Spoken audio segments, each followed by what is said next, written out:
Quel bilan à un an de la CAN 2023? Qu'est-ce qui reste à faire pour réussir l'organisation de la CAN en janvier 2024? Pour répondre à toutes ces questions, le COCAN s'est retrouvé à Bouaké pour un séminaire bilan de l'exercice 2022.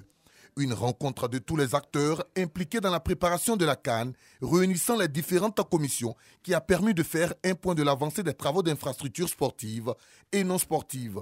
Un bilan satisfaisant pour le ministre François-Albert Amicha, président du COCAN. Le bilan de 2022 nous paraît globalement positif.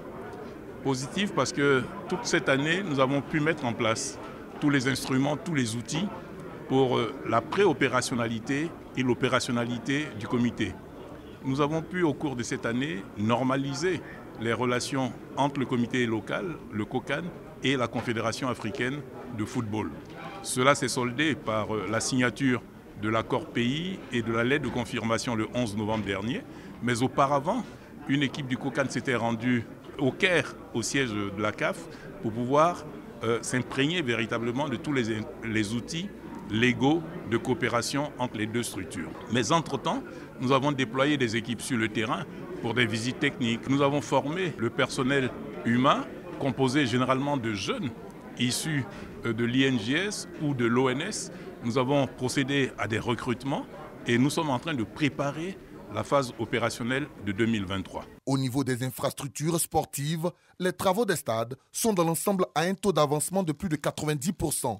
À titre indicatif, les stades de Bouaké et de Yamoussoukro sont à 99% achevés. Korogo est à 81% et San Pedro à 82%, selon la directrice de l'ONS, Mme Yoda Mariam.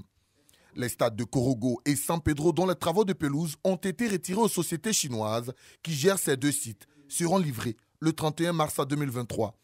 Les plateaux techniques au niveau de la santé et de la sécurité ont été présentés et montrent que les préparatifs de la CAN 2023 avancent bien. Les travaux ont bien avancé. Vous avez vu tout à l'heure que la plupart de nos infrastructures sont entre 90% et 99% de réalisation. Là où le matériel n'existait pas, ce matériel est arrivé, il est disponible, mais il n'attend plus que les locaux pour pouvoir être installés. Ce qui, pour moi, n'est pas un problème. N'est pas un problème parce que pour faire les locaux, il faut quelques jours simplement. Ensuite, l'installation et puis la mise à jour. Il faut savoir aussi qu'il y aura des formations.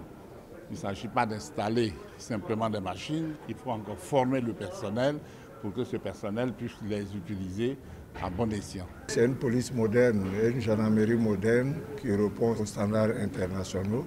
Nous avons pris des dispositions pour la prise en compte déjà pour faciliter les entrées sur le territoire, à l'aéroport et les frontières. Également la prise en compte de tous ceux qui viendront jusqu'à leur site d'hébergement, les sites d'entraînement et même les jeux de compétition, tout a été pris en compte. Avec ce que nous venons de voir ce matin, il y a des raisons d'être satisfait et surtout de se dire que notre pays organisera une très belle CAN parce qu'aujourd'hui tout avance très bien. On est au-delà, de façon générale, on est au-delà plus de 60-70% de taux d'avancement des réalisations des travaux.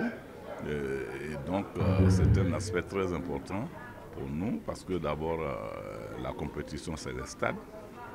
Aujourd'hui avec le rapport qui vient d'être fait à la commission infrastructure, on se rend compte que du travail a été fait. Et puis derrière il y a le comité local d'organisation qui coordonne tout ça, qui met tout en œuvre pour que les choses avancent très bien. Près de 2500 stadiers sont attendus au niveau des volontaires, dont 600 pour le stade Alassane Ouattara de Bimpé.